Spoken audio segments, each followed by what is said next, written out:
Tem uma coisa que a estrada faz com você depois de muitos anos. Ela te ensina a perceber quando algo está errado antes mesmo de você entender o porquê. Não é nada que você aprende em escola, não é nada que ninguém te conta. É um negócio que vai se instalando dentro de você devagar, viagem por viagem, madrugada por madrugada. Um instinto que vai ficando afiado como faca boa em pedra boa. Naquela noite, e eu estou falando de uma noite específica, não de noite qualquer, eu senti aquilo, aquela sensação, aquela coisa que não tem nome certo, que alguns chamam de pressentimento, outros chamam de frio na barriga, e uns mais velhos chamam de aviso. Eu senti antes de ver ela.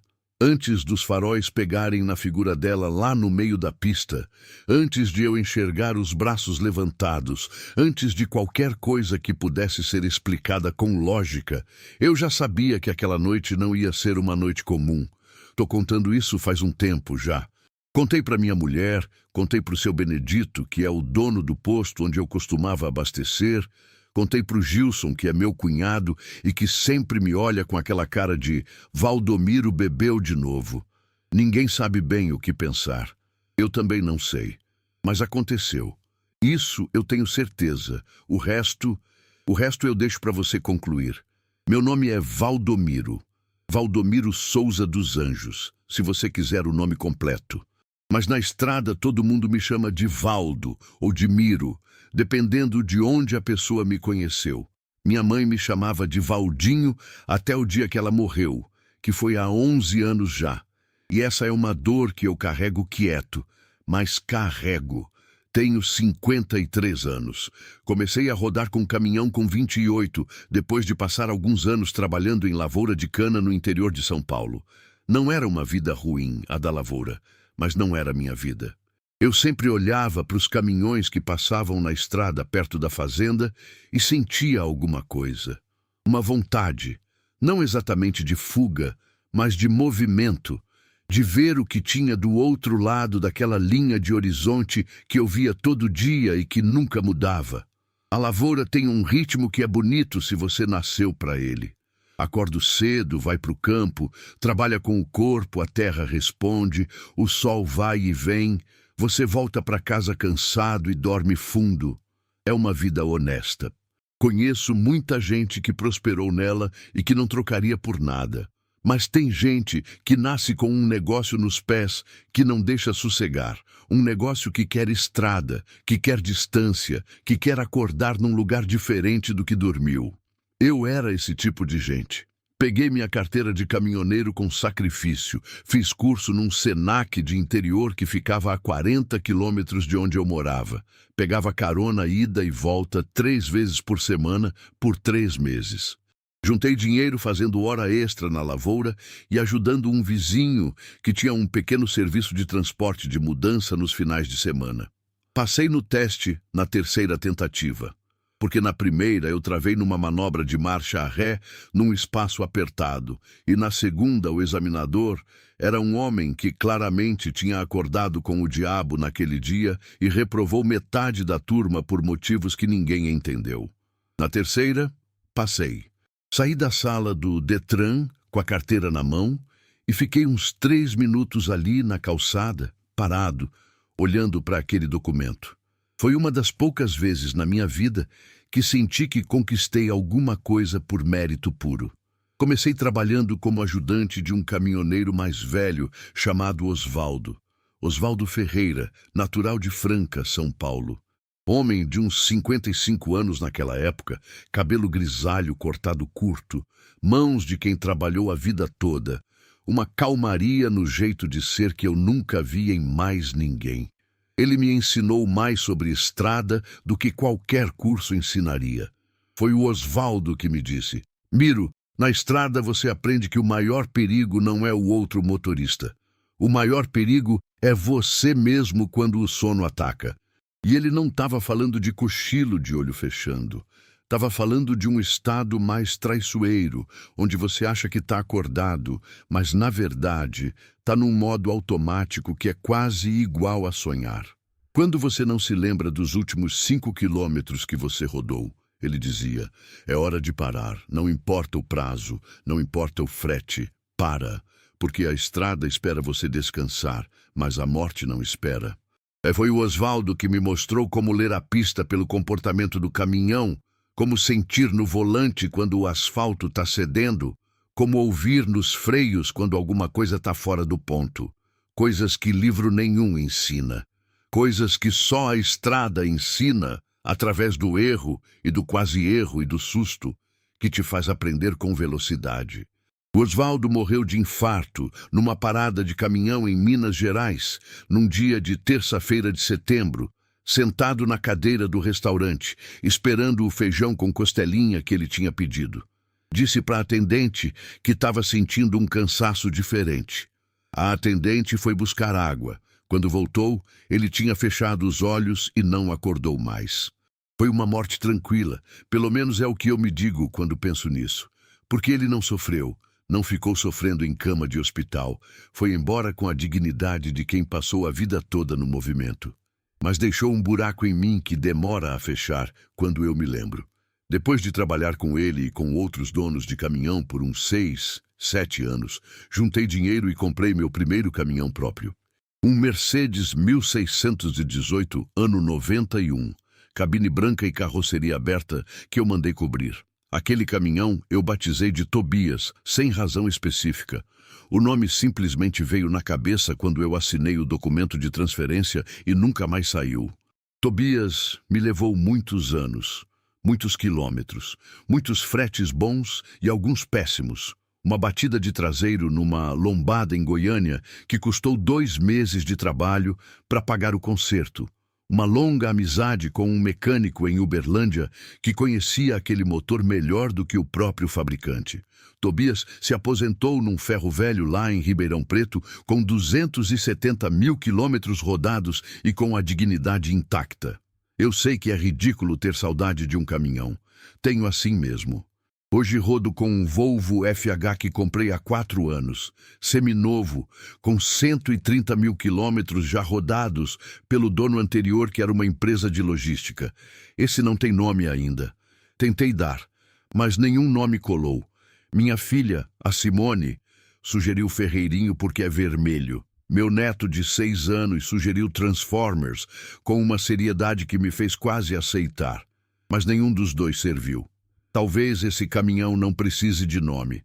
Talvez seja diferente do Tobias nesse sentido. Trabalho com transporte de carga seca, grãos, embalagens, produtos de fábrica, às vezes material de construção, às vezes carga de supermercado quando aparece frete de oportunidade. Não pego carga viva. Não tenho estrutura para isso, não tenho licença específica e tenho que ser honesto, não tenho estômago também. Uma vez precisei ajudar um colega com uma emergência numa carga de frango e o cheiro me perseguiu por 3 semanas. Lavei a cabine 2 vezes com produto e o cheiro continuou. Nunca mais. Minha rota principal é o interior.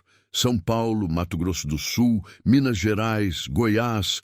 Às vezes desce até o Paraná quando aparece frete bom. Estradas estaduais. Muitas sem recape há anos, algumas com placas tortas ou apagadas pelo sol. Municípios pequenos onde o posto de gasolina fecha às 8 da noite e o único lugar para comer depois das 10 é uma cozinha informal que funciona na garagem de alguém. Estradas que aparecem em mapa, mas que na prática você roda 30 quilômetros sem ver uma casa, sem ver um poste, sem ver nada além de mato e céu e os seus próprios pensamentos. É nessas estradas que as histórias acontecem. Tem um tipo de história que todo caminhoneiro tem. Uma história de estrada que ele conta só para quem é de confiança, só para quem vai entender sem rir. Uma história de coisa que aconteceu e que não tem explicação satisfatória. Conheço caminhoneiro que jura que viu um menino de branco na beira de uma estrada em São Paulo que sumiu quando parou o caminhão. Conheço outro que parou para ajudar um casal de velhos com pneu furado e quando olhou de novo, os dois tinham evaporado. Conheço outro que ouviu choro de criança saindo de dentro da carga num trecho de estrada, que não era onde nenhuma criança poderia estar. Eu ouvia essas histórias e ficava com o pé atrás. Não porque eu não acreditasse que a pessoa acreditava no que estava contando, mas porque 25 anos de estrada tinham me mostrado que o cansaço faz com o cérebro humano coisas que a gente não imagina. O cérebro cansado inventa, acha padrão onde não tem, cria rosto onde tem só sombra. Eu sempre tive cautela com esse tipo de relato, até aquela noite de março. Eu não sou homem de inventar caso. Nunca fui. Minha mulher, a Rosária, vive dizendo que eu sou chato porque não gosto de fofoca, não gosto de exagero, não gosto de história aumentada. Você é seco, Valdomiro, ela me diz, sem maldade, só como constatação de caráter. Conta as coisas com o mínimo de sal. É verdade. É do meu jeito. Por isso, quando eu conto o que aconteceu naquela noite, as pessoas ficam me olhando diferente. Porque não é da minha natureza inventar. E porque o que aconteceu não tem explicação com o mínimo de sal. A viagem tinha começado de tarde, numa quinta-feira de março. Eu tinha saído de Três Lagoas, no Mato Grosso do Sul, com uma carga de soja embalada. 62 paletes de saco de 50 quilos cada um. Carga bem distribuída, bem amarrada, sem problema nenhum de logística. O destino era um armazém em Ituiutaba, no Triângulo Mineiro. Rota que eu já tinha feito umas 15, 20 vezes ao longo dos anos. Conheço aquela estrada como conheço os sulcos da palma da minha mão. O problema é que eu tinha saído mais tarde do que planejei. Isso, às vezes, acontece, e quando acontece, acontece de um jeito que você não prevê. Tinha um problema no lacre da carga que o fiscal do armazém em Três Lagoas identificou só na hora de fechar o caminhão para a saída. O lacre registrado na nota não batia com o lacre que estava físico na carga. Uma diferença de um dígito no código que parecia bobagem, mas que no papel de fiscalização não é bobagem nenhuma. Tipo de coisa burocrática que na teoria resolve em meia hora, mas que na prática levou 3 horas, porque o supervisor responsável pela conferência tinha saído para o almoço e ninguém sabia onde ele estava. E o único outro funcionário que poderia resolver não tinha senha para acessar o sistema, e o sistema travou quando ele tentou de qualquer forma. Quando tudo ficou resolvido, com o supervisor aparecendo finalmente de cara fechada, cheirando a cebola do restaurante onde tinha almoçado, já era quase 5 da tarde. Fiz os cálculos mentalmente enquanto assinava os documentos. A viagem até Ituiutaba, pela rota que eu costumo usar, dá em torno de 340 quilômetros. Não é o mesmo que 340 quilômetros de rodovia federal bem conservada. São quilômetros de estrada estadual, com seus soluços e remendos e os trechos onde o asfalto cedeu e ninguém veio consertar ainda. Com as paradas obrigatórias, com a velocidade que você precisa manter numa estrada assim, com carga pesada, com o trecho urbano dos municípios pelo caminho, umas 5 horas e meia, talvez 6 horas no total. Se eu saísse às 5 da tarde, chegaria no armazém de Ituiutaba entre 11h30 e meia-noite. O armazém abria às 6 da manhã para recebimento de carga. Isso significava que eu ia chegar lá, o armazém ia estar fechado. Eu ia precisar estacionar no pátio externo e esperar a madrugada toda, ou procurar uma parada de caminhão nas redondezas para pelo menos deitar um pouco. Saí assim mesmo. Não tinha sentido ficar parado em Três Lagoas, esperando o dia seguinte, pagando mais uma diária no estacionamento do armazém de origem. Melhor chegar e esperar do outro lado. O início da viagem foi tranquilo, como o começo de tarde costuma ser. O sol ainda estava presente quando passei pelos primeiros municípios, aquela luz laranja generosa de final de tarde que deixa tudo bonito, até as coisas feias. As fazendas pelo caminho ficavam com essa aparência de pintura quando a luz vem desse ângulo, com a sombra das cercas se alongando no campo. Passei por um pasto grande, onde um homem a cavalo tocava um gado. A silhueta dos dois, o homem e o cavalo, dura e bonita contra o céu alaranjado. É esse tipo de coisa que faz a estrada ter beleza. A cidade não oferece isso. Parei num posto pequeno perto de Paranaíba para abastecer, tomar um café e esticar as pernas. O posto era daqueles postos de interior que são ao mesmo tempo posto, mercearia e restaurante de 4 mesas. O atendente era um rapaz de uns 20 anos, com um rádio ligado num sertanejo universitário que eu não reconhecia, mas que tinha um ritmo que grudou na cabeça por um bom tempo. Comi um salgado de frango que não era dos melhores do mundo, mas que resolvia o problema da fome. O café era forte do jeito que eu gosto, quase preto, quase grosso, com aquele amargo que limpa o palato e acorda o sistema nervoso. Tomei 2 copos. Liguei para o meu filho mais velho, o Marcos, que mora em Campinas, para dizer que estava de viagem longa. Um hábito que tenho desde ele era menino e que virou rotina entre nós dois. Ele atendeu no 3º toque, me perguntou se eu estava bem e onde eu estava. Eu disse que estava bem e estava perto de Paranaíba. Ele disse que ia dormir mais cedo porque tinha reunião às 8 da manhã. Desejei boa reunião. Ele riu e disse: "Não precisa desejar boa coisa para reunião de segunda de manhã, pai. Isso aí não existe." Desliguei com aquela sensação boa de pai que tem um filho que cresceu com bom humor. Continuei viagem. O sol foi embaixo rápido, como acontece quando você não fica olhando para ele. De repente o laranja ficou rosa, o rosa ficou roxo, o roxo ficou azul escuro e o azul escuro ficou preto. A estrada mudou de jeito, como sempre muda quando a noite chega. De dia, estrada de interior é paisagem. De noite, estrada de interior é túnel. Você e os faróis e o que os faróis alcançam, e o resto é escuridão. O problema foi o desvio. A estrada principal que eu costumo usar, uma estadual de asfalto razoável que corta relativamente reto até a divisa com Minas Gerais, estava com um trecho interditado por obra de recapeamento. Tinha uma barricada laranja no meio da pista, com um cavalete improvisado com uma placa de isopor que dizia "desvio", com uma seta torta apontando para a direita. A seta torta era o tipo de coisa que faz você querer parar e perguntar para alguém se aquilo era sério, mas não havia ninguém ali para perguntar. O desvio me mandava por uma rodovia alternativa que eu conhecia de ouvir falar, mas que nunca tinha percorrido de fato. Uma estrada mais estreita, com asfalto mais antigo e cuidado menos regular, que passava por região de fazendas e cortava uns 2 ou 3 municípios pequenos, antes de conectar de volta à rota principal lá na frente.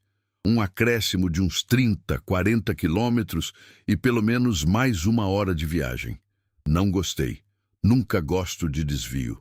Desvio é incerteza. Você não sabe o estado do asfalto, não conhece as curvas, não sabe onde tem lombada, não sabe onde tem obras que não estão sinalizadas, não sabe se vai ter como virar o caminhão caso a estrada feche sem aviso. Com uma carga pesada, cada novidade é uma variável a mais de risco. Mas não havia alternativa visível. A barricada estava firme. Segui o desvio. A estrada alternativa era exatamente o que eu tinha medo que fosse, asfaltada há muitos anos e esquecida desde então. Remendos sobre remendos, com aquela característica desagradável de remendo sobre remendo que cria uma superfície ondulada que faz o caminhão balançar no eixo. Curvas sem placa de aviso de curva. Trechos onde o asfalto tinha simplesmente desistido e cedido lugar para uma mistura de cascalho e barro compactado. Uma ou outra porteira de fazenda que aparecia na beirada, fechada, sem luz. Um ou outro cruzeiro de beira de estrada, aquelas cruzes simples que os moradores colocam no lugar onde alguém morreu em acidente, às vezes com flores artificiais, às vezes só com a cruz nua. Esses cruzeiros de estrada sempre me fazem uma coisa por dentro que não sei bem nomear. É uma mistura de respeito e melancolia, e um lembrete que não precisa ser dito, mas que você sente assim mesmo, que a estrada cobrou o preço de alguém naquele ponto. Que alguém saiu de casa um dia e não voltou, e que a família ou os amigos colocaram aquela cruz ali para que o nome não ficasse em anonimato no asfalto. Fui devagar naquela estrada, respeitando o caminhão, respeitando a carga, sem pressa. Escureceu completamente por volta de 8 da noite. No interior, quando escurece, escurece de verdade. Não tem aquela claridade difusa que fica suspensa sobre as cidades por causa dos postes e das janelas iluminadas e dos letreiros de estabelecimento e dos carros nas ruas. No interior, quando a noite fecha, fecha de um jeito físico, concreto, como se uma tampa fosse colocada sobre o mundo, e você sente que o universo encolheu, que só existe aquilo que os seus faróis alcançam, que o que fica além do alcance dos faróis é outro plano de existência, onde as regras normais talvez não se apliquem. Eu gosto do rádio quando isso acontece. É um hábito antigo, de quando eu comecei a rodar. Não importa o que estiver tocando. Pode ser música que eu não gosto, pode ser programa de conversa sem sentido, pode ser propagandas, pode ser semiestática de recepção ruim. Desde que tenha algum som humano, alguma voz que lembre que o mundo ainda existe além da escuridão, que tem gente acordada em algum lugar transmitindo coisas para quem quiser ouvir. Naquela noite, o rádio pegava mal desde que eu entrei no desvio. Ficava entrando e saindo, como se a região fosse de topografia difícil para sinal. Consegui capturar uma rádio AM de sertanejo antigo que vinha com aquele chuvisco característico de AM em região de difícil recepção. Tejo, Chitãozinho e Chororó, Leandro e Leonardo, Milionário e José Rico. Aquelas músicas que têm como tema a saudade e a viagem e o amor que fica esperando em casa. Músicas que fazem mais sentido dentro de uma cabine de caminhão de madrugada do que em qualquer outro lugar. Eram quase 11 da noite quando a coisa aconteceu. Deixa eu contar sobre o silêncio primeiro, porque isso é importante para entender o que veio depois. Tem um tipo de silêncio que você encontra em certas estradas do interior que é diferente de qualquer outro silêncio. Não é a ausência de barulho, porque o caminhão faz barulho, o motor faz barulho, o asfalto debaixo do pneu faz barulho, mas é como se todos esses barulhos existissem dentro de uma bolha e do lado de fora da bolha fosse absolutamente silencioso. Silencioso de um jeito que você sente na pele, um silêncio que tem peso, gafanhotos, grilos, sapos, os bichos do campo fazem barulho a noite toda normalmente, você nem percebe porque está sempre lá, é o fundo sonoro da noite do interior. Mas às vezes, em certos trechos de certas estradas, essa orquestra para. De repente, como se tivesse um condutor que abaixou a batuta e tudo calou. Naquela noite eu estava nesse tipo de silêncio há uns 40 minutos. A região era de mato fechado dos dois lados da estrada. Não era floresta amazônica, não era cerrado puro, não era cultura plantada. Era aquele mato de beira de estrada de interior que vai crescendo conforme os anos passam e ninguém roca, ninguém limpa, ninguém intervém. Um mato que mistura tudo. Capim-navalha, taquara, árvores de segundo crescimento, cipó, trepadeiras que abraçam o que encontram. Um mato que de dia é paisagem e de noite é parede preta. Às vezes, eu via uma porteira de fazenda. Aquelas porteiras de madeira velha ou de cano de ferro, sempre fechadas nessa hora da noite. Às vezes, um cruzeiro de beira de estrada, a cruz de madeira com ou sem imagem na base, passando rápido pelo farol. Às vezes, uma plaquinha indicando distância para algum município que eu nunca tinha ouvido falar. Mas vida humana visível, nada. Nenhuma casa com luz acesa, nenhum bar com letreiro funcionando, nenhum outro veículo na minha direção ou no sentido contrário. Eu estava sozinho naquela estrada e eu sabia disso com uma clareza que não precisava de prova. O primeiro sinal estranho foi um cachorro. Apareceu de repente na beira da estrada, à esquerda, uns 100 metros à minha frente. Um cachorro vira-lata, pelo que eu podia ver, magro com o pelo que na luz dos faróis parecia esbranquiçado, com um rancho desbotado, médio porte, orelhas em pé. Ele não tentou atravessar a pista. Isso por si só já é diferente do comportamento padrão de cachorro de estrada. Cachorro em beira de estrada normalmente faz uma das duas coisas: corre para dentro do mato quando vê o caminhão chegando ou tenta atravessar na frente, o que é angustiante para qualquer motorista porque você freia e reza e às vezes não dá. Esse cachorro não fez nenhuma das duas. Ele ficou parado, me olhando passar, só ficou parado, olhando. E não era aquele olhar curioso de cachorro que vê coisa nova. Era uma postura diferente. A cabeça levantada, as orelhas na direção do caminhão, o corpo firme, como se ele estivesse montando guarda num ponto específico daquela beira de estrada. Como se ele tivesse uma função ali que eu não estava entendendo. Eu passei por ele. Olhei pelo retrovisor, como sempre faço quando passo por animal na beira da estrada. Ele continuava parado no mesmo lugar, olhando agora para a traseira do meu caminhão, imóvel, como escultura. Sacudi a cabeça. Cachorro é cachorro, me disse. Cada um tem seu jeito, mas ficou na memória, uma anotação mental do tipo que fica sem destino claro, mas que não some. Rodei mais uns 20 minutos. O rádio estava com menos chuvisco nesse trecho. O sertanejo antigo estava mais nítido. Uma música que eu reconheci como sendo do duo Tonico e Tinoco.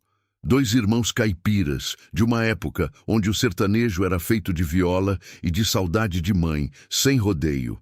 A voz de um deles, não lembro qual, cantava sobre estrada e longe. A música parecia ter sido feita para aquele exato momento, naquele exato trecho de estrada, com aquele exato silêncio do lado de fora. E então, o rádio mudou de estação sozinho. Não é coisa impossível. Às vezes o botão de busca automática é sensível e uma trepidação do caminhão no asfalto ruim aciona ele. Às vezes o suporte vibra e aperta o controle. Acontece, mas eu não tinha tocado no rádio. Tinha tocado pela última vez quando saí do posto perto de Paranaíba, lá atrás, para ajustar o volume. Desde então, minha mão não tinha ido até o rádio.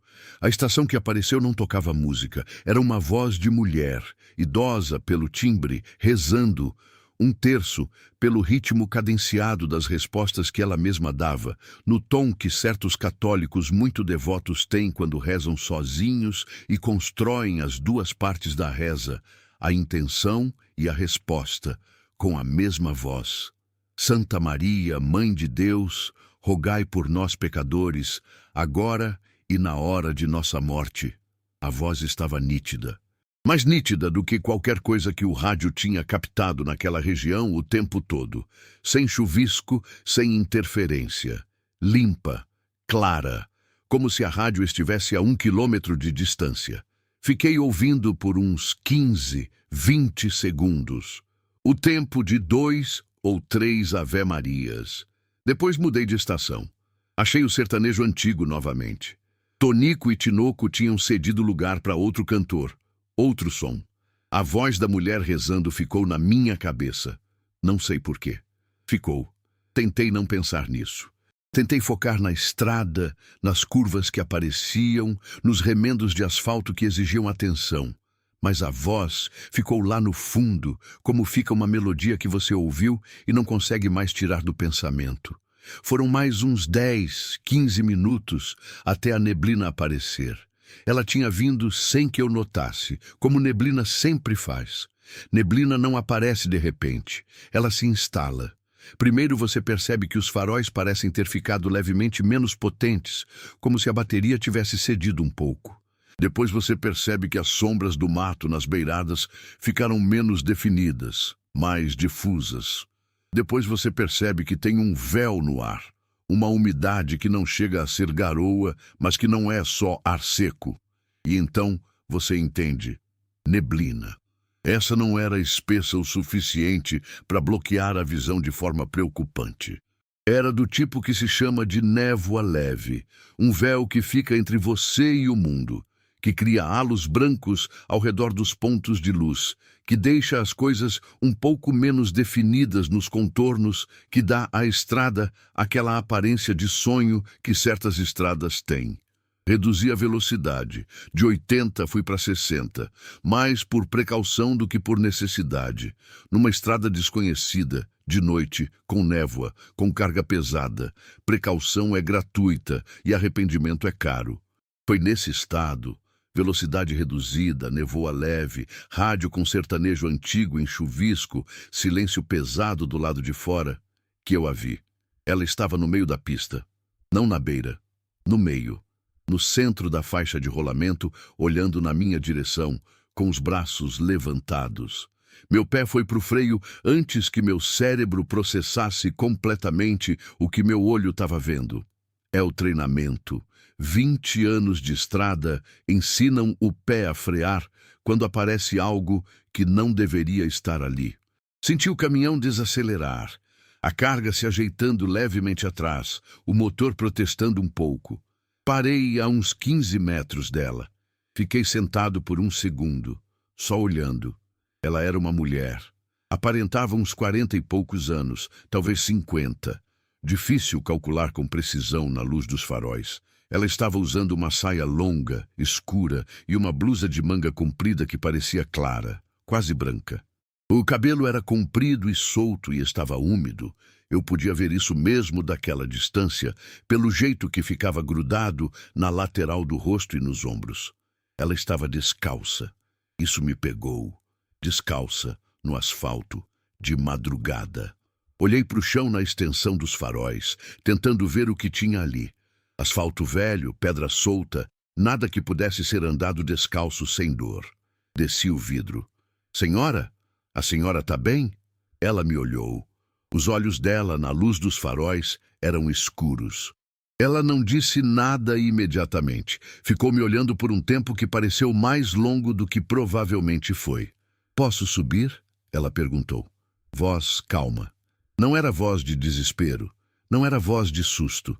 Era uma voz tranquila, baixa, como quem pergunta se pode passar por uma porta. Olhei para os lados. Não havia ninguém mais. Não havia carro parado no acostamento. Não havia moto. Não havia nada que indicasse que ela tinha chegado até ali por meio de transporte algum. Só ela e a estrada e a neblina. A senhora está bem? Aconteceu alguma coisa? Perguntei de novo, porque a primeira pergunta não tinha sido respondida. Ela caminhou até o lado do caminhão. Não correu. Não estava com pressa. Caminhou devagar, com passos medidos, como se não sentisse o asfalto nos pés. Parou do lado da porta do passageiro e olhou para mim. Preciso ir até São Benedito do Morro. É perto daqui. São Benedito do Morro. Eu conhecia o nome. Era um entroncamento com um lugarzinho de estrada. Tinha uma igrejinha pequena, umas 3 ou 4 casas, um cruzeiro. Não era município, era só um ponto no mapa, desses que tem nome, mas que na prática você passa por eles em 40 segundos. Fica uns 12 quilômetros, eu disse. Eu sei, ela disse. Por favor. Fiz o que qualquer caminhoneiro de coração bom faz. Destravei a porta. Ela subiu com uma agilidade que eu não esperava de alguém que parecia tão cansada. Sentou no banco do passageiro, fechou a porta com cuidado, colocou as mãos no colo. As mãos dela eram pequenas, com os dedos juntos, como mãos de quem está rezando, mas sem estar rezando. De perto, eu podia ver melhor. O cabelo molhado, a pele que tinha aquela cor de quem fica muito no sol, as roupas úmidas de sereno. Não havia sinal de ferimento. Não havia sinal de que ela tinha sido machucada, que tinha caído, que tinha sido jogada ali. Ela parecia simplesmente cansada e úmida.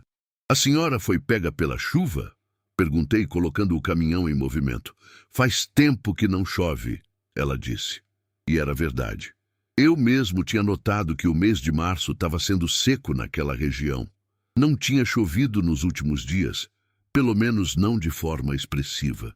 Então por que ela estava molhada? O sereno está forte essa noite, ela disse, como se tivesse lido meu pensamento. Eu concordei com a cabeça, mesmo sem ter certeza se concordava de verdade. Ficamos um tempo em silêncio. Eu peguei a estrada de novo, com a mesma velocidade reduzida por conta da neblina. Ela ficou olhando para frente, para a estrada que os faróis mostravam. mãos no colo, postura ereta, olhos abertos.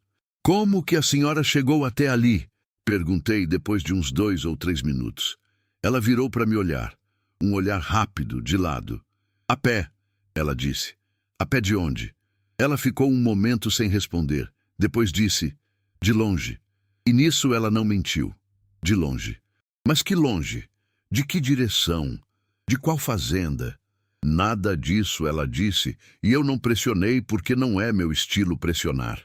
Na estrada você aprende que as pessoas têm seus motivos para estar onde estão e que nem sempre esses motivos são para ser explicados para um desconhecido. Me apresentei. Meu nome é Valdomiro, Valdo. Boa noite, Valdo, ela disse. Esperou um pouco, como se considerasse. Meu nome é Conceição. Conceição. Um nome bonito, daqueles nomes antigos que as mães davam com intenção, com devoção. Dona Conceição, eu disse, tem alguém esperando a senhora lá em São Benedito? Tem sim, ela disse, mas não falou mais nada sobre isso. Nós rodamos em silêncio por uns 3 ou 4 minutos. O rádio tinha sumido completamente agora. A região devia ser mesmo de sinal muito ruim, porque não pegava nada, só a estática branca que eu desliguei para não incomodar. Em cabine ficou quieta, com só o barulho do motor, das rodas no asfalto irregular e do leve chocalho de alguma peça do painel que às vezes vibrava quando a estrada era mais rugosa. Eu ficava dando olhadas rápidas para ela, daquelas olhadas laterais que você dá sem querer parecer que está olhando. Ela continuava na mesma posição, costas retas, mãos no colo, olhos fixos na estrada. Não estava dormindo, não estava com o olhar perdido. Estava olhando a estrada como alguém que conhece cada curva e cada buraco daquele trecho, e que está verificando que está tudo como deveria estar. Havia algo na postura dela que me deixava atento, não assustado. Assustado é uma palavra muito grande para o que eu sentia naquele momento. Era uma atenção diferente, do tipo que o corpo ativa antes da cabeça entender por quê. A mesma atenção que você sente quando está em ambiente familiar, mas algo está levemente fora do lugar e você não consegue identificar o quê. Um cheiro, talvez. Há um cheiro que vem de pessoa que ficou muito tempo ao ar livre, que ficou exposta à umidade da madrugada. Um cheiro de terra molhada e folha e sereno. Ela tinha esse cheiro. Era sutil, mas estava ali. E havia outro detalhe que eu fui percebendo aos poucos. As roupas dela, a saia escura, a blusa clara, não tinham aquela aparência de roupa comprada recentemente. Eram roupas com tecido que eu não conseguia identificar bem na escuridão da cabine, mas que tinham um caimento diferente das roupas de hoje. Um caimento mais formal, mais antigo, como roupa de fotografia velha, entende? Não estava rasgada nem suja, mas era o tipo de roupa de outra época. Isso eu registrei, mas não o processei direito na hora. Processamento completo viria depois. Você faz essa rota sempre? Ela perguntou de repente. Às vezes, eu disse. Hoje estou no desvio por causa de obra na estadual principal. Ela fez um som breve de quem ouviu e considerou. Essa estrada aqui é mais bonita de dia. A senhora conhece essa estrada? Conheço bem, ela disse com uma naturalidade de quem diz que conhece o próprio quintal. Passei muita vez por aqui. Isso era plausível. Moradora da região, provavelmente. Família nas fazendas ao redor. Tem uma curva aqui na frente, ela disse de repente, com o mesmo tom casual, onde tem uma árvore grande do lado esquerdo, um jatobá, muito velho. O tronco é grosso, torcido, vai lembrar de um ser humano curvado. Olhei para frente. Não disse nada. 15, 20 segundos de estrada. E então a curva apareceu. E no lado esquerdo, exatamente como ela tinha dito, havia uma árvore enorme. Uma árvore de tronco grosso e retorcido, com uma forma que, olhando de dentro do caminhão na luz dos faróis, de fato lembrava um ser humano curvado para frente, como alguém fazendo uma reverência. A copa se abria larga na escuridão. Provavelmente um jatobá mesmo, pela forma e pelo tamanho. Muito velha, muito. Passei por ela sem diminuir a velocidade, mas com a cabeça virada para aquela árvore por mais tempo do que devia. Como a senhora sabia? Perguntei, e minha voz soou normal, sem delatar o que estava acontecendo no meu peito. Eu disse, conheço bem essa estrada. Ela disse, pausa. Aquela árvore está lá há muito tempo, mais do que qualquer pessoa viva por aqui. Voltei o olho para frente. Fui ficando mais quieto. Quando as coisas começam a não fechar direito, meu instinto é fechar também. Observar, não reagir de imediato. Deixar a informação sedimentar. Deve ser difícil, ela disse depois de um tempo, com aquela voz baixa e calma. Passar tanto tempo longe de casa. É, eu disse, mas a gente acostuma, ou pelo menos aprende a conviver. Não é a mesma coisa, ela disse. Acostumar e conviver. Não respondi de imediato, porque ela tinha razão e a observação era boa demais para uma conversa que eu tinha esperado que fosse ser sobre clima e estrada. É verdade, eu disse. A Rosária vive falando a mesma coisa. Ela ficou quieta. A sua mulher chama Rosária, ela disse. Não como pergunta, como confirmação de algo que ela já sabia. Chama, eu disse. E aí percebi. Eu não tinha dito o nome da Rosária antes. Tinha dito minha mulher, quando falei sobre acostumar e conviver. Tinha dito minha mulher e não minha mulher Rosária. Como a senhora sabe o nome dela? Perguntei. Ela me olhou de lado, aquele olhar lento de lado. Você deve ter falado antes, ela disse. Não tinha falado. Eu tinha certeza, mas não pressionei. Deixei passar, guardei. Você tem fé? Ela perguntou. Essa pergunta veio de repente, quebrando um silêncio que tinha se instalado depois da troca sobre a Rosária. Veio com o mesmo tom calmo de todas as outras perguntas dela, sem urgência, sem intenção aparente de provocar. Tenho, eu disse. Sou católico, fui criado assim. Não sou daqueles que vai à missa todo domingo, e preciso confessar que faz um tempo que não fui. Mas acredito sim, na Nossa Senhora especialmente. Tenho devoção. Ela acenou com a cabeça devagar, deliberado. Bom, ela disse. Esperou. A fé é uma companhia boa para viagem longa, ela disse, especialmente quando você está sozinho. A senhora tem razão nisso, eu disse. E você protege quem protege você, ela disse, como se tivesse continuando um pensamento que tinha começado internamente antes de falar. Não entendi exatamente, mas não perguntei. Tem frase de pessoa religiosa que você entende depois, não na hora. Fiquei olhando a estrada por uns 2, 3 minutos em silêncio. O caminhão fazia seu barulho habitual. A névoa estava um pouco mais densa, os halos nos faróis um pouco maiores, as sombras do mato das duas beiradas mais fechadas. E então, ela disse, nessa parte da estrada, uns anos atrás, houve um acidente feio. Olhei para ela, de relance. Do lado direito, ela disse, olhando para a direita, tem uma vala, funda. Um caminhão de carga perdeu o controle numa noite de chuva e foi parar lá. O motorista sobreviveu porque conseguiu sair pela janela antes do veículo afundar. Olhei para o lado direito da estrada. Na luz dos faróis, eu conseguia ver a beira do asfalto, o acostamento estreito e depois uma descida que sumia na escuridão. Vala funda. Provavelmente era verdade. Como a senhora sabe disso? Perguntei. Estava aqui quando aconteceu, ela disse. Simples, direta. A senhora estava aqui na noite que aconteceu? Estava, ela disse. Naquela época eu passava muito tempo por aqui. Não perguntei mais. Guardei essa também. O desconforto que eu estava sentindo não era medo de ela. Ela não me passava ameaça alguma. Era um desconforto diferente.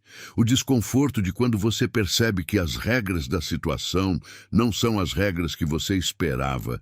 Você entra num quarto pensando que é um quarto normal e vai percebendo que tem umas proporções ligeiramente erradas, que a janela dá para uma vista que não é possível dado onde o edifício está, que o espelho na parede reflete um ângulo que não deveria.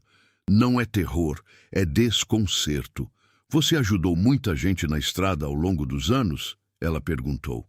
Alguns, eu disse. É o que se faz. Se você tiver condição de ajudar e não ajudar, fica pesando. Fica pesando e pesa de verdade, ela disse. O contrário também. Ajudar tem peso, mas é um peso bom. Já ouvi isso antes, eu disse, sem saber de onde tinha ouvido. Só sabia que a frase não era nova para mim. É uma verdade velha, ela disse. Mais silêncio. Os quilômetros foram passando. Eu fui tomando nota de coisas sem comentar. A postura dela, que não relaxava, as mãos que continuavam juntas no colo, o jeito que ela olhava a estrada como quem sabe exatamente o que vai aparecer. A roupa que continuava com aquele caimento de outra época. O cabelo que continuava úmido, como se o sereno da estrada não secasse. Você vai ter um susto essa semana, ela disse. Eu virei para ela. Dessa vez, não foi olhar lateral, foi olhar completo, de frente, por tempo demais para quem estava dirigindo em estrada de névoa. Virei porque a frase saiu do nada, sem contexto, sem introdução. Saiu como se fosse continuação natural de uma conversa que tinha ficado no silêncio. O quê? Não vai ser grave, ela disse, a mesma voz calma. Mas vai assustar. Quando acontecer, lembra que vai ficar bem. Voltei os olhos para a pista.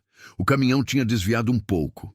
Não muito, mas o suficiente para eu precisar corrigir o volante. A senhora está me assustando agora, eu disse. E minha voz não estava firme como eu queria. Não precisa ter medo, ela disse. Estou só avisando. Avisando de quê? O que vai acontecer? Cuide do coração, ela disse. E da sua mulher. E dos seus filhos. Você tem 2 crianças que te chamam de vovô agora. 3, eu disse sem pensar. Tenho 3 netos. 3, ela corrigiu com aquele sorriso que eu não via, mas que eu sentia na voz. É verdade. 3. Fiquei em silêncio por um tempo que não sei quanto foi. Tentei ligar o rádio. Estática pura. Desliguei. O rádio não pega aqui, ela disse sem eu ter dito nada. Já tô percebendo, eu disse. Nessa parte da estrada nunca pega, ela disse. Mas logo passa.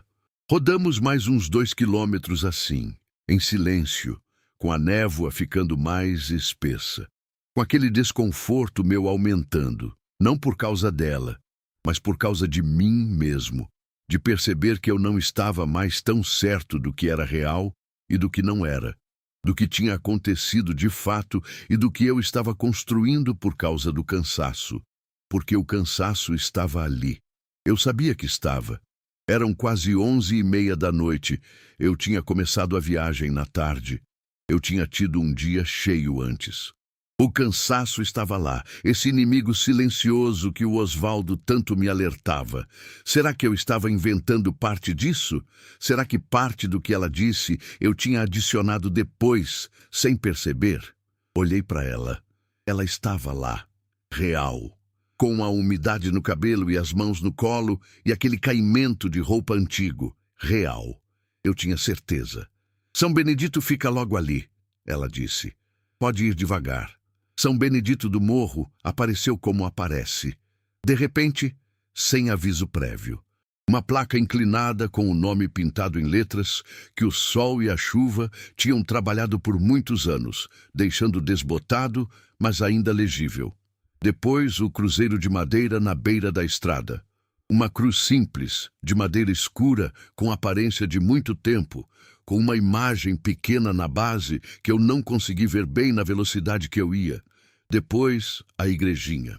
Uma construção pequena, de tijolos caiados de branco, com a cal que estava descascando em alguns pontos e que já tinha sido repintada em outros, deixando aquele aspecto de coisa viva que vai sendo cuidada por quem pode, quando pode. Uma porta pintada de azul marinho, larga, de madeira maciça, uma janela de cada lado da porta. Atrás de uma das janelas, uma imagem da Nossa Senhora, aquele azul e branco característico de imagem de gesso pintada de fábrica, que tinha ficado quase invisível atrás da fumaça de vela acumulada no vidro ao longo dos anos. Na frente da igreja havia uma árvore de porte médio, com ramos que se abriam em copa. Embaixo da árvore havia um banco de cimento.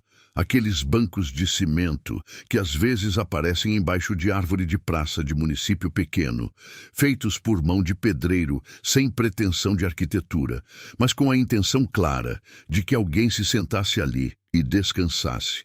Aquele banco de cimento estava vazio. Aqui, ela disse. A voz dela, quando disse aquilo, tinha uma coisa diferente. Não era mais a voz de alguém que está descrevendo um lugar que conhece. Era a voz de alguém que chegou. Que chegou mesmo, num sentido que eu não sabia exatamente como definir, mas que era palpável. Parei o caminhão na beira da estrada, com as rodas do lado do passageiro quase no limite do acostamento estreito, na frente do cruzeiro. Desliguei os faróis altos, deixei só o normal. Deixei o motor funcionando. Ela ficou sentada por um momento. Não se levantou imediatamente. Ficou olhando pela janela para a igrejinha, para o cruzeiro, para a árvore com o banco de cimento. Como quem confere se tudo está no lugar que deveria estar. Como quem chega em casa depois de muito tempo fora. É aqui, ela disse de novo, mais baixo, mais para si mesma do que para mim. A senhora vai ficar bem? Perguntei. São quase meia-noite. Esse lugar parece fechado. Não tá fechado, ela disse, e tinha uma certeza suave nessa afirmação, do tipo que não convida contestação. Olhei para a igrejinha, e então vi, ou achei ver, uma luz saindo da fresta da porta azul. Uma luz branca, fraca, de vela ou de lamparina. Pequena, mas presente, como se alguém estivesse dentro. Eu não tinha visto aquela luz quando parei. Tinha olhado para a igrejinha e tinha visto escuro. E agora havia aquela frestinha de luz. Talvez eu não tivesse prestado atenção. Talvez a luz tivesse sido acesa depois que eu parei. Talvez fosse reflexo dos meus próprios faróis no vidro embaçado da janela. Talvez. Ela se virou para mim. E aqui eu preciso parar e descrever a expressão dela, porque foi a última vez que eu a vi de frente. E essa expressão ficou guardada em mim de um jeito que não apaga. Era uma expressão de paz, mas não a paz de quem resolveu um problema ou chegou ao fim de uma tarefa cansativa. Era uma paz mais funda do que isso. Era a paz de quem cumpriu algo, de quem honrou um compromisso que carregava há muito tempo. Uma paz que tem leveza e também tem peso ao mesmo tempo, o peso bom das coisas cumpridas com integridade. Valdomiro, ela disse, o meu nome completo. E foi então que eu percebi, completamente, pela primeira vez. Eu nunca tinha dado meu nome completo. Tinha dito Valdomiro, Valdo, quando me apresentei lá na estrada. O nome completo, o Valdomiro sem o apelido, o nome como minha mãe me chamava. Ela tinha falado com uma naturalidade de quem usa aquele nome há muito tempo. Cuide-se, ela disse.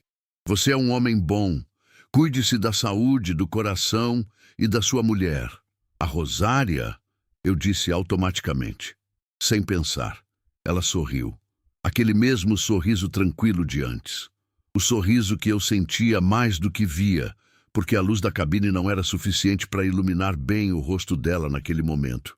Obrigada pela carona, ela disse, e colocou a mão na maçaneta da porta. Eu desviei o olhar por uma fração de segundo. Instintivamente, sem razão clara, talvez verificando se havia espaço seguro no acostamento para ela descer.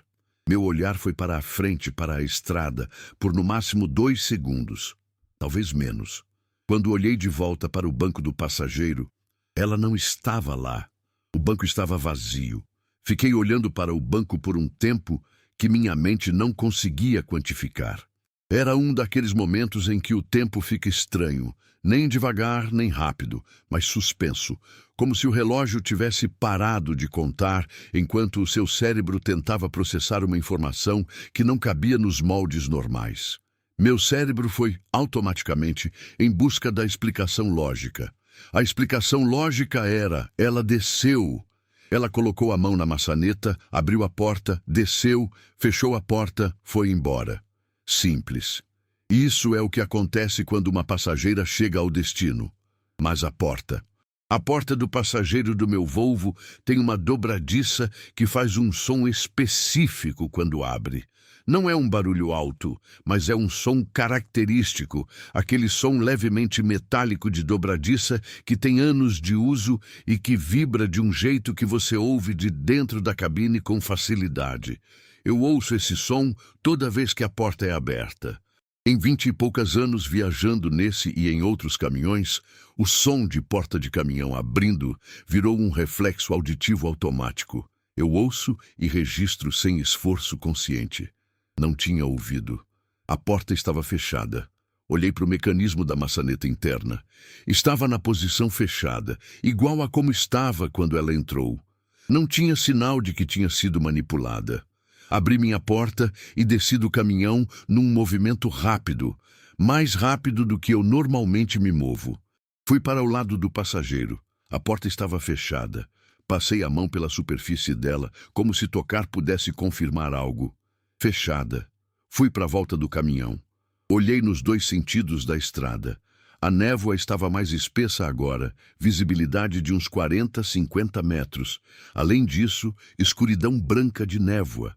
Aquela escuridão que é pior do que escuridão pura, porque você não sabe o que esconde. Não havia ninguém na estrada. Não havia figura caminhando. Não havia silhueta se afastando. Não havia nenhum movimento humano em nenhuma direção. Fui até a frente da igrejinha. Bati na porta azul com o nó dos dedos. Não houve resposta. Bati de novo, mais forte, com a palma da mão aberta.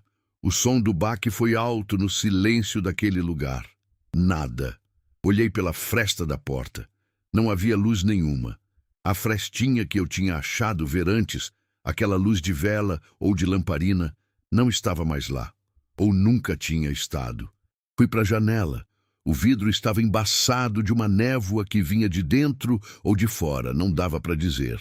Passei o braço na manga do colete e tentei limpar um trecho. Consegui ver vagamente o interior. Bancos de madeira, um altar com toalha branca, as imagens, velas apagadas no altar, sem ninguém. Fui até o banco de cimento embaixo da árvore.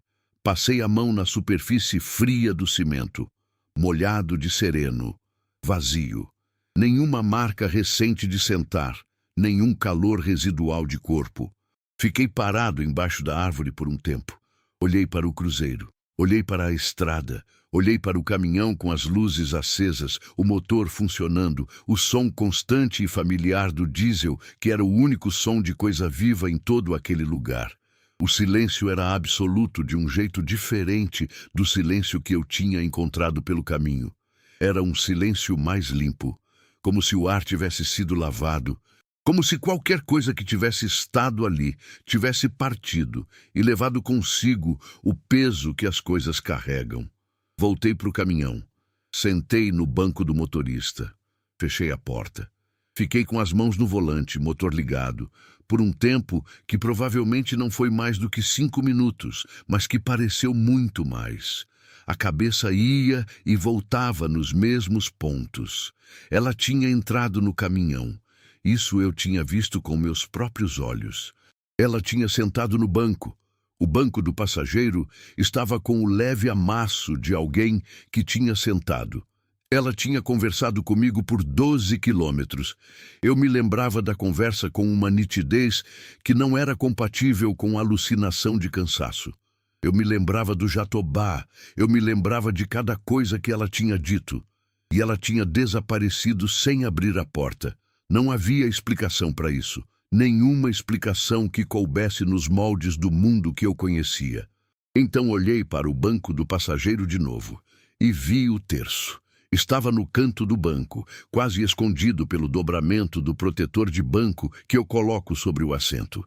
Um protetor de tecido grosso, daqueles que se compra em loja de caminhoneiro, que eu trocava de vez em quando ficava surrado demais. O protetor tinha uma dobra no canto, e o terço estava nessa dobra, como se tivesse escorregado para ali. Era pequeno, menor do que os terços modernos de plástico colorido que você compra em loja religiosa por R$ 3. Era de contas de madeira, redondas, lisas, de um tamanho que cabia bem entre os dedos, com o diâmetro de uma azeitona pequena. A madeira era escura, de um marrom quase preto, que podia ser a cor natural da madeira, ou podia ser a cor que a madeira fica depois de muito, muito tempo de uso, de muito óleo de mão acumulado. O fio que passava pelas contas era trançado, não era o elástico de material sintético que os terços mais baratos costumam usar. Era um fio de algodão ou de linho, trançado, com aquele aspecto de fio que foi feito à mão em algum momento da história daquele objeto. O crucifixo era de metal, escuro, sem brilho. Não era prata nem ouro. Era aquele metal de imagem religiosa antiga que já passou por oxidação e pelo tempo e que ficou com aquela cor que não é de nenhum metal específico. É a cor do tempo. O Cristo na cruz era pequeno, com os detalhes desgastados pelo uso, mas ainda reconhecível na forma. Peguei nas mãos. As contas eram lisas, não lisas de fábrica, lisas de uso.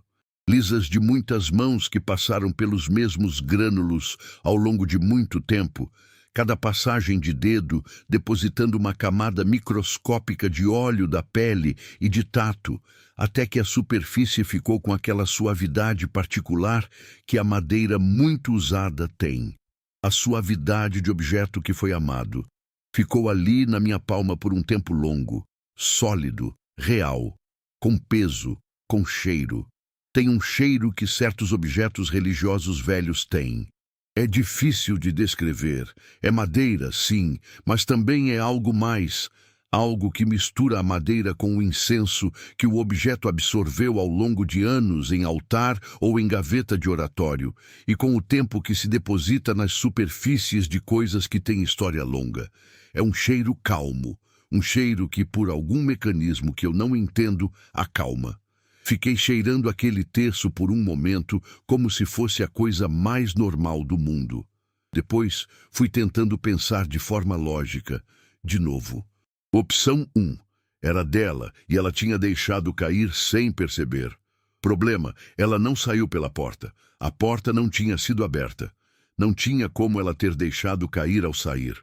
Opção 2. Era meu, eu tinha esquecido que tinha um terço no banco. Problema.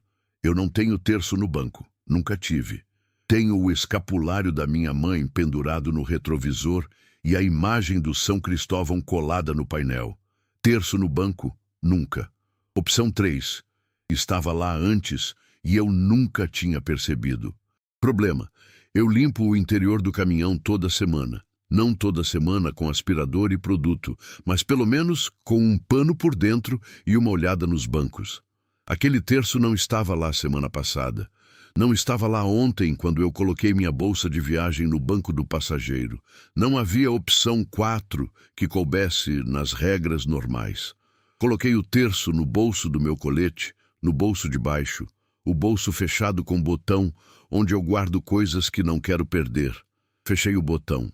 Olhei uma última vez para a igrejinha, para o cruzeiro, para o banco de cimento vazio embaixo da árvore. Nada se movia. A névoa estava espessa e branca nos faróis. O silêncio continuava absoluto. Coloquei o caminhão em marcha e saí. A estrada de saída de São Benedito foi mais tranquila do que a entrada. Não porque a pista tivesse melhorado. Tinha os mesmos remendos e os mesmos buracos. Mas a névoa foi abrindo aos poucos, em questão de uns 5 quilômetros, como se aquela concentração específica de névoa fosse local, limitada àquele trecho. O rádio voltou a pegar. O sertanejo antigo estava lá, fiel, como se nunca tivesse ido embora. Rodei o resto do caminho até Ituiutaba, num estado que não sei bem nomear. Não era medo, não era espanto, era um estado mais quieto.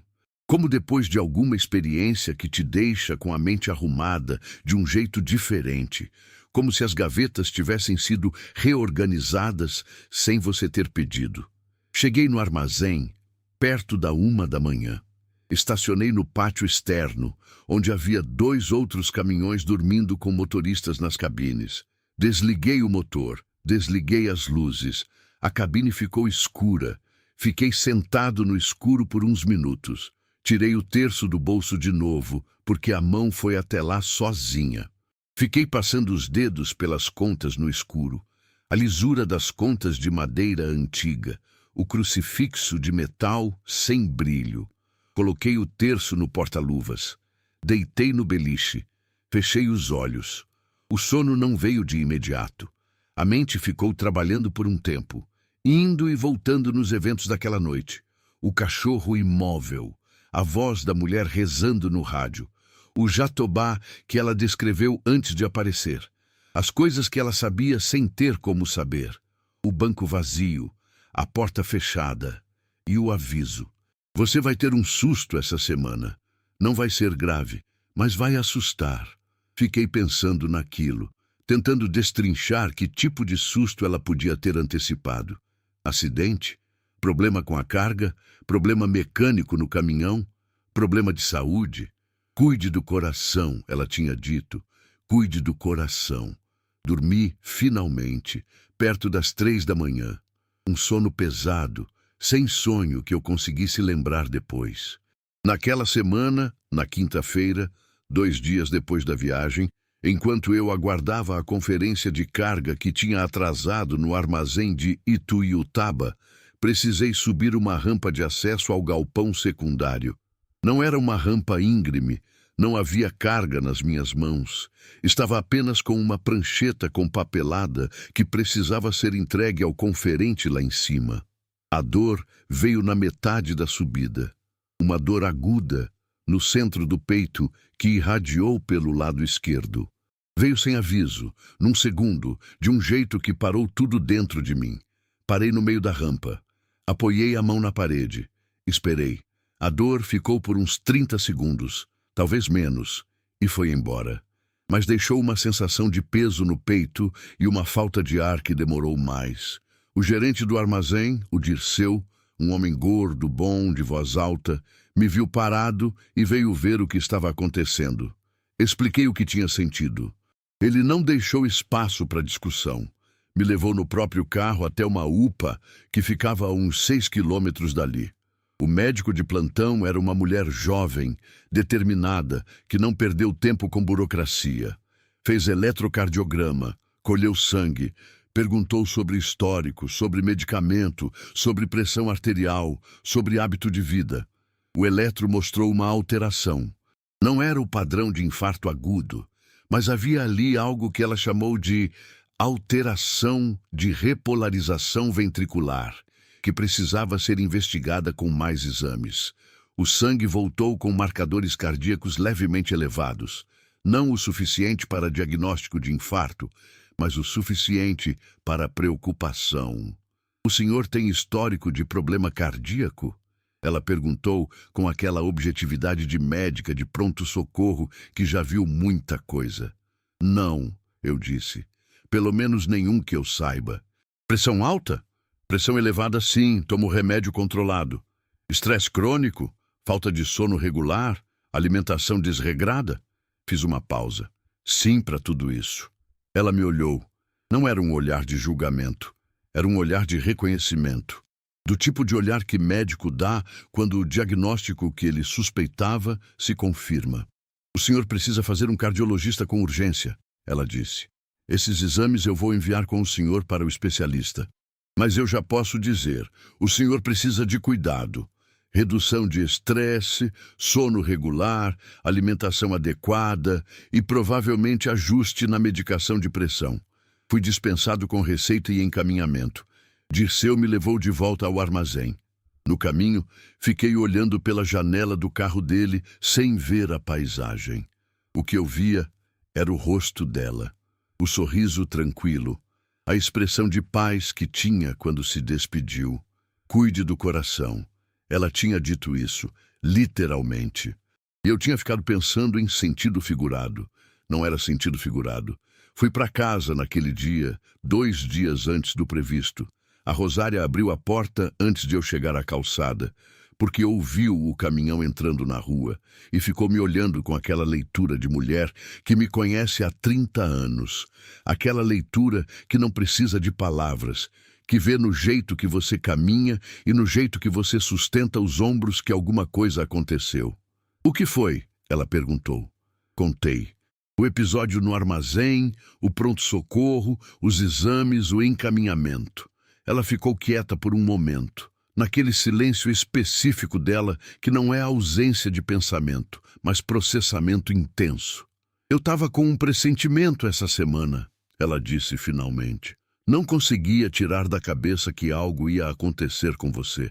Tirei o terço do porta-luvas do caminhão. Levei para dentro de casa. Sentei na mesa da cozinha e, finalmente, contei para Rosária o que tinha acontecido naquela noite de quinta-feira da semana anterior. Contei tudo. O cachorro, o rádio, a mulher na pista, a conversa nos 12 quilômetros, o jatobá, o nome dela, o nome da Rosária que ela sabia sem ter como saber, o aviso sobre o susto, o desaparecimento, a porta fechada, o terço. A Rosária me ouviu sem interromper. Não é do jeito dela interromper quando o assunto é sério. Quando eu terminei, ela ficou olhando para o terço que estava no centro da mesa. Depois ela disse: Valdomiro, você sabe que eu não sou de acreditar em toda a história de assombração que aparece. Eu sei, eu disse. Mas você também não é de inventar, ela disse. Em 30 anos, eu nunca vi você inventar uma história. Não inventei, eu disse. Ela ficou olhando para o terço mais um tempo. Depois o pegou nas mãos. Passou os dedos pelas contas, da mesma forma que eu tinha feito. Esse terço é muito antigo, ela disse. Eu sei. Objeto de reza antiga, ela disse. Ela entende dessas coisas melhor do que eu. É mais devota, vai à missa toda semana, tem oratório em casa. Dá para sentir. Ela colocou o terço de volta na mesa. Guarda bem esse terço, ela disse. E foi o que fiz. Fui atrás de informação sobre aquela estrada na semana seguinte, quando já tinha feito os exames, quando as coisas tinham voltado à normalidade.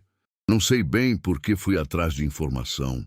Talvez para confirmar, talvez para desmentir, talvez só porque a mente humana precisa de resolução e, quando não tem, vai atrás.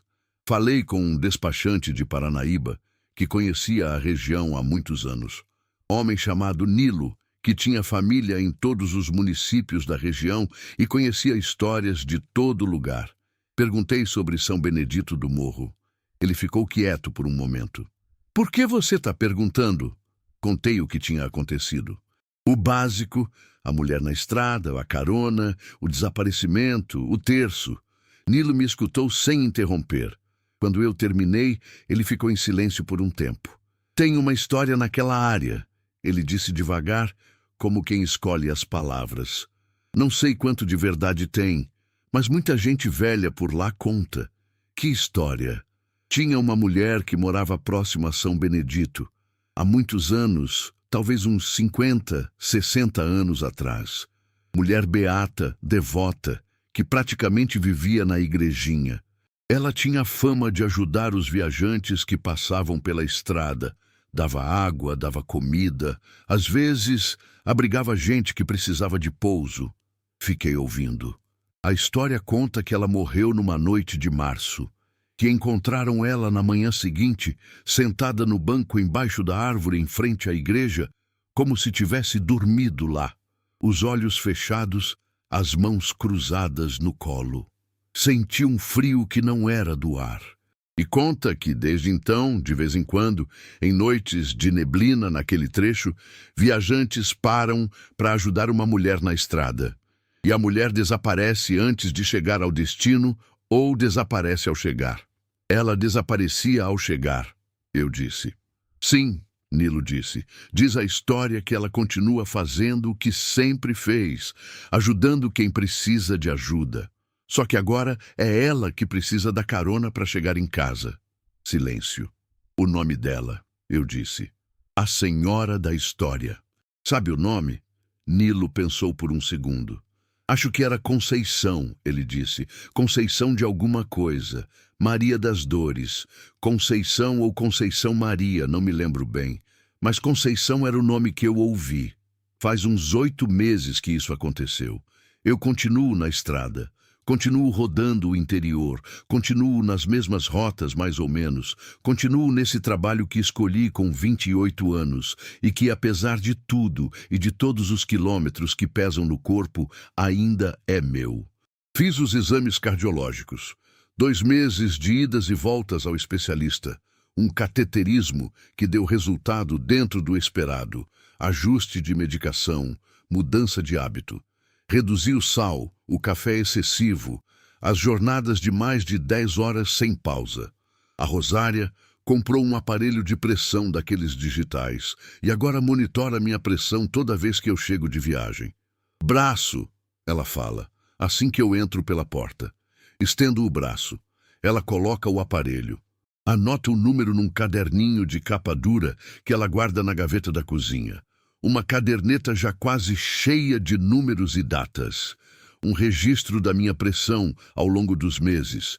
Uma forma dela de manter controle sobre alguma coisa que ela não consegue acompanhar de outra forma. Eu deixo. É o cuidado dela, o jeito dela de participar de uma vida que ela não pode acompanhar de perto porque a vida dela é aqui e a minha fica na estrada. Eu deixo com gratidão. O terço está no meu caminhão agora. Não no porta-luvas. Tirei de lá e coloquei pendurado no retrovisor, do lado do escapulário da minha mãe. Ficaram bem ali juntos, os dois. O escapulário preto de cordão que a minha mãe usou por 40 anos e o terço de contas escuras de madeira que uma mulher deixou no meu banco numa noite de março. Às vezes, na estrada, eu olho para o terço e penso. Penso muito sobre o que aconteceu naquela noite. Não com obsessão. Não sou do tipo de pessoa que fica ruminando o que não tem resposta fácil. Mas penso. Especialmente em certas condições. Estrada de interior de noite, neblina, silêncio pesado, rádio fraco. Nessas condições, a memória daquela noite volta com uma nitidez que não é o tipo de nitidez de memória normal. É mais vívida do que isso. Mais presente. E aí eu fico com as perguntas que não têm resposta. Ela estava lá de fato? O cérebro cansado de caminhoneiro com muitas horas de estrada poderia criar uma figura tão consistente, com tanta informação específica, o Jatobá, o nome completo, o nome da Rosária, o aviso sobre o coração, sem que nenhum desses detalhes fosse invenção. É possível? Neurologicamente existe isso? Talvez. Eu não sou médico, não sou neurocientista. O que eu sei de funcionamento do cérebro cansado é o que o Oswaldo me ensinou, que é experiência prática e não ciência. O Oswaldo dizia que o cérebro cansado inventa, mas também dizia que existia outra coisa, um tipo de percepção que ficava mais afiada quando o ruído racional diminuía. Quando você está muito cansado e ainda está consciente, ele dizia. Às vezes, você percebe coisas que normalmente o barulho da vida impede de perceber. Não sei. Não tenho resposta. O que eu tenho é o terço, que não estava no meu caminhão antes daquela noite, que é real. Que posso pegar na mão, passar os dedos, sentir o peso e a lisura, que o cardiologista olhou quando mostrei para ele na consulta, porque por algum motivo levei no bolso do jaleco naquela tarde, e disse, bonito, parece bem antigo, sem saber por que eu estava sorrindo ao ouvir isso. O terço é real. O terço prova que ela esteve ali, ou pelo menos que alguma coisa aconteceu naquela noite que deixou o objeto concreto, mensurável, verificável. Ou prova apenas que eu passei anos andando de caminhão com um terço no banco que eu nunca notei? Não. Isso não. Tenho certeza disso. O terço está no meu caminhão agora. Não no porta-luvas. Tirei de lá e coloquei pendurado no retrovisor do lado do escapulário da minha mãe. Ficaram bem ali juntos os dois. O escapulário preto de cordão que a minha mãe usou por 40 anos e o terço de contas escuras de madeira que uma mulher deixou no meu banco numa noite de março. Às vezes, no trânsito lento das cidades que eu preciso atravessar, ou nas paradas de posto, quando eu desligo o motor e fico sentado 1 minuto antes de descer, eu fico olhando para esses dois objetos juntos no retrovisor. O escapulário da minha mãe e o terço de Conceição. 2 objetos de devoção de 2 mulheres que eu nunca vou encontrar mais. Uma porque morreu 11 anos atrás e outra porque... Bem, por quê? Porque a outra era de um tipo diferente de presença neste mundo. ou de outro mundo, ou de um estado que fica na fronteira entre os dois, que a gente não sabe nomear direito porque não tem palavras suficientes para a fronteira. Tem uma coisa que o Osvaldo, o velho caminhoneiro que me ensinou os primeiros anos de estrada, me dizia. Ele dizia: Miro, a estrada não é só asfalto. A estrada tem alma, e alma de coisa que tem tanta história acumulada como uma estrada velha. A alma dessa não fica quieta. Na época, eu achava que era o jeito poético dele de falar. Ele era um homem de palavras bonitas quando queria ser o Osvaldo, apesar de toda a simplicidade de vida que tinha. Eu ouvia e achava bonito e deixava ali, naquela gaveta de coisas belas que não precisam ser verdade para ter valor. Hoje não tenho mais certeza se era só poesia. Hoje acho que pode ter sido observação, porque depois daquela noite eu fui mudando o jeito de estar na estrada. Devagar, sem que eu percebesse de forma consciente, foi uma mudança que foi acontecendo enquanto eu rodava, como a erosão de um barranco que vai acontecendo milímetro por milímetro até que, de repente, a forma do terreno é diferente. Comecei a prestar mais atenção, a olhar mais devagar para as beiradas de estrada, a notar os cruzeiros, a parar às vezes, quando há espaço seguro para parar, e olhar para eles de perto. Quem construiu? Que nome tem na placa, se tem placa? Que data tem, se tem data? Às vezes, há flores artificiais que alguém foi lá colocar faz não muito tempo, o que significa que alguém ainda vai àquele ponto na beira da estrada e lembra. Às vezes, há só a cruz nua, esquecida de todo mundo, exceto da estrada que guarda. A estrada guarda. Isso eu aprendi mesmo depois daquela noite. A estrada não é só asfalto e infraestrutura e logística e frete. A estrada é depósito de história. É o lugar por onde passou todo mundo que precisou ir de um lugar ao outro, desde antes de existir asfalto, desde quando era trilha de gado, desde quando era caminho de índio.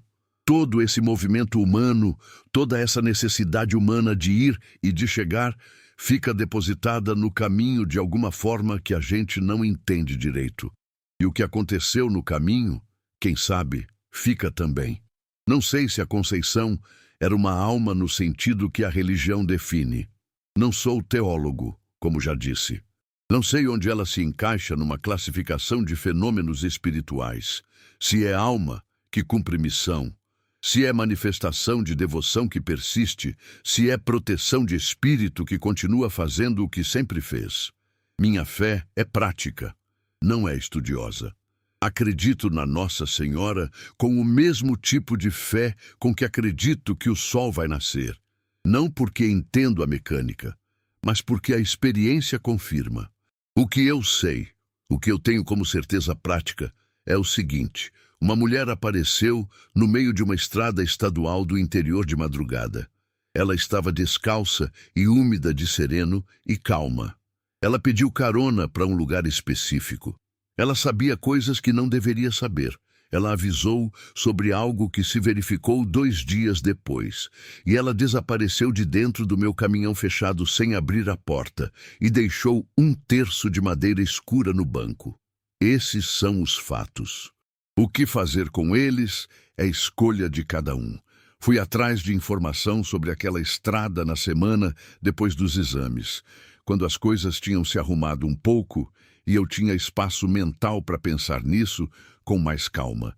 Falei com o Nilo, um despachante que trabalha na região de Paranaíba há muitos anos e que tem família espalhada por vários municípios daquele interior. O tipo de homem que sabe a história de cada lugar e de cada família, o tipo de homem que guarda informação oral da mesma forma que outras pessoas guardam em papel. Perguntei sobre São Benedito do Morro, sobre a igrejinha, sobre qualquer história associada àquele ponto. Ele ficou quieto por um tempo quando perguntei. Ficou me olhando com aquela expressão de quem está avaliando se vai falar o que sabe. Por que você está perguntando? Ele disse. Contei o básico. Sem exagero, sem drama. Do jeito que a Rosária diz que eu conto as coisas com um mínimo de sal. A mulher na estrada, a carona, o desaparecimento, o terço. Ele me escutou. Quando eu terminei, ficou em silêncio por mais uns segundos. Tem uma história naquela área, ele disse devagar. Não sei quanto é verdade e quanto é lenda que foi crescendo com o tempo, mas muita gente velha por lá conta. Que história! Tinha uma mulher que morava nos arredores de São Benedito. Há muitos anos, 50, 60 anos, talvez mais. Viúva, sem filho. Era conhecida na região inteira como mulher de muito reza, muito devota. Passava mais tempo na igrejinha do que em casa. Mas não era aquela devoção de só ficar rezando e se fechando. Era devoção de ação. Ela ajudava os viajantes que passavam pela estrada. Dava água, dava pão, dava pouso quando a pessoa precisava e não tinha onde dormir. Naquela época, a estrada era bem mais precária. As viagens eram mais longas e pessoas que ficavam presas por pane ou por acidente, às vezes ficavam horas sem ninguém parar. E ela ajudava, eu disse. Ela ajudava. Ficava de olho na estrada, especialmente à noite, especialmente nas noites de chuva ou de frio. Os tropeiros antigos a conheciam, os viajantes de mula a conheciam. Tinha fama de mulher boa, de mulher de Deus do jeito que conta. E o que aconteceu com ela? Morreu numa noite de março. Encontraram ela de manhã, sentada no banco embaixo da árvore em frente à igrejinha, com as mãos cruzadas no colo e os olhos fechados, como se tivesse dormido ali. Não havia sinal de sofrimento, não havia sinal de problema. Só ela sentada, quieta, como quem descansou, no lugar onde sempre descansou. Fiquei quieto por um tempo. E a história? Eu disse. O que a história conta que acontece depois? Nilo fez um gesto com a mão. Aquele gesto de pessoa velha, que tem coisas para falar, mas que sabe que as palavras têm limite. Conta que às vezes, em noites de neblina naquele trecho, viajantes param para ajudar uma mulher na estrada, descalça, molhada de sereno, pedindo carona para São Benedito. E quando chegam lá, ela desaparece. Às vezes antes de chegar, às vezes ao chegar. Comigo foi ao chegar, eu disse. Nilo disse. Com a maioria dos que eu ouvi contar, é ao chegar. E o que ela deixa? Deixa sempre alguma coisa? Nilo me olhou, com aquela expressão que eu não consigo descrever bem, entre o respeito e o reconhecimento. Nem sempre, ele disse. Depende da pessoa. Nem todo mundo que conta a história fala de objeto, mas alguns sim. Alguns encontram coisa que não estava antes. O nome dela, eu disse. O nome da mulher da história. Ele pensou por um segundo. 2. Maria das Dores Conceição. Ele disse. Acho que era assim, mas Conceição era o nome que ficou. Era como todo mundo chamava. Dona Conceição. Fui àquela estrada de dia, uma semana depois de falar com o Nilo.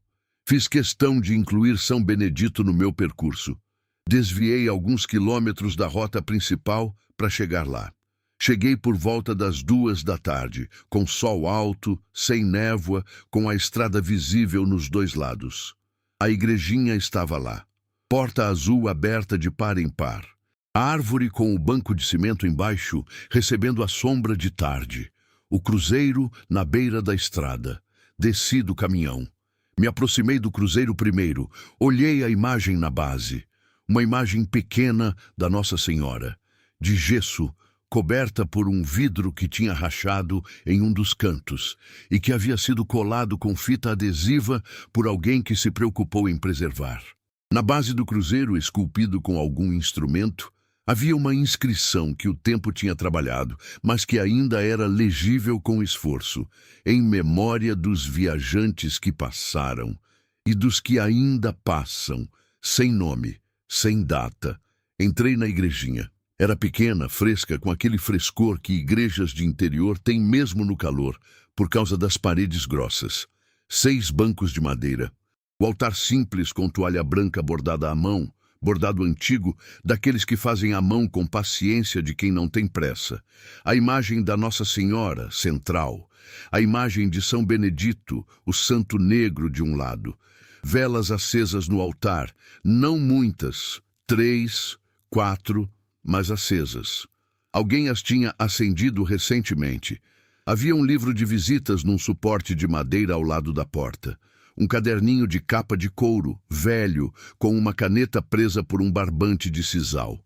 Folheei com cuidado, pelas páginas que tinham espessura de papel que foi manuseado muitas vezes. Havia entradas de datas variadas, viajantes, romeiros, pessoas da região que passavam e deixavam palavras, pedidos de proteção para a viagem, agradecimentos por graça alcançada, nomes e datas, palavras simples, diretas, escritas com a seriedade de quem sente que aquele espaço merece seriedade. Fui folheando para trás, para bem atrás, até que achei uma entrada com papel diferente dos outros, papel mais amarelado, mais frágil, de uma caligrafia que era de pessoa que aprendeu a escrever com paciência, mas não com frequência. Uma caligrafia de quem foi à escola poucos anos, mas que usou o que aprendeu com cuidado. A entrada dizia: passaram por aqui esta noite 2 homens com o caminhão enguiçado. Dei água e pão e abrigo enquanto esperaram o socorro. Que Nossa Senhora os guarde na estrada e leve eles sãos até o destino. CMC, Conceição Maria Conceição. Maria das Dores Conceição. Alguma combinação que incluía aquelas letras. Não havia data naquela entrada. O papel amarelado sugeria que era velha. Muito velha. Fechei o livro. Sentei num dos bancos de madeira. Fiquei ali por um tempo, olhando para o altar, para as velas, para a imagem da Nossa Senhora que olhava com aquela expressão que as imagens da Nossa Senhora têm. Uma expressão que é suave e que é firme ao mesmo tempo, que é de cuidado, mas também de um saber que vai além do que a gente entende. Não rezei com palavras formadas, nunca sei fazer isso direito, mas fiz minha reza interna, do jeito que sei fazer. Um agradecimento sem muita estrutura, dirigido a quem pudesse receber, pela noite daquele março, pelo aviso que chegou a tempo, pelo coração que foi cuidado a tempo, pelos netos que eu ainda posso ver crescer. Antes de sair, peguei a caneta presa pelo barbante e abri o livro de visitas na próxima linha em branco. Escrevi: Valdomiro Souza dos Anjos. Caminhoneiro, 53 anos, 25 anos de estrada. Passei por aqui uma noite de março com uma passageira que me ensinou que ajudar tem peso e que ser ajudado tem peso também. Obrigado pela guarda, obrigado pelo aviso. Cuido do coração. Saí. Do lado de fora, o sol estava alto e quente. A sombra da árvore caía sobre o banco de cimento. A porta azul da igrejinha estava aberta, deixando entrar um vento suave que fazia a chama das velas oscilar dentro. Subi no caminhão. Coloquei em marcha. No retrovisor, enquanto me afastava, a igrejinha foi ficando pequena, o cruzeiro na beira da estrada, a árvore com o banco, tudo foi ficando pequeno e depois sumindo numa curva. Mas antes de sumir, por um segundo, só um segundo, que pode ter sido o sol no espelho, que pode ter sido a sombra de um galho movida pelo vento, que pode ter sido minha memória querendo ver o que não estava mais lá. Achei ver a sombra de alguém sentado no banco de cimento embaixo da árvore. Dobrei a curva. A estrada ficou aberta à minha frente. Asfalto, mato, céu de tarde. O caminhão fez seu barulho habitual. O rádio pegou de imediato, sertanejo antigo e claro. Continuei a viagem. Tem noites que a estrada é só asfalto e motor e cansaço e prazo de entrega. Tem noites que a estrada é outra coisa. Uma coisa mais larga, mais funda. Uma coisa que você não sabe nomear direito, mas que você reconhece quando encontra. Uma coisa que respira do lado de fora da janela, que tem uma paciência que é de quem existe há muito mais tempo do que você. Nessas noites eu fico mais quieto, olho mais para o lado, noto mais as coisas que ficam paradas enquanto eu passo. O cruzeiro, A porteira, a árvore que fica sozinha no meio do campo com uma história que ninguém sabe mais contar. E se alguém aparecer no meio da pista, de madrugada, num trecho de mato fechado e silêncio pesado, descalço e molhado de sereno, com as mãos levantadas, eu vou parar, porque aprendi que ajudar tem peso. E porque aprendi que, às vezes, quem você pensa que está ajudando é quem está, na verdade, ajudando você. Esse negócio de estrada ensina muito. 25 anos, e ainda aprendo. Essa história aconteceu. Pelo menos é tudo o que eu sei que aconteceu, que foi real, que foi vivido, que foi sentido. O que está além disso, o que explica ou não explica, o que valida ou não valida, isso eu entrego para quem ouviu e para quem vai ouvir. O terço está no meu caminhão, está pendurado no retrovisor. Se você um dia rodar por uma estrada estadual do interior, de madrugada, com névoa e silêncio e o rádio fraco, e aparecer alguém no meio da pista pedindo carona para um lugarzinho ali perto, um cruzamento, uma igrejinha, um nome que você nunca ouviu, para o caminhão. Porque na estrada a gente nunca sabe, e porque ajudar tem peso, esse peso é bom. Valdomiro Souza dos Anjos, caminhoneiro, 53 anos, 25 anos de estrada.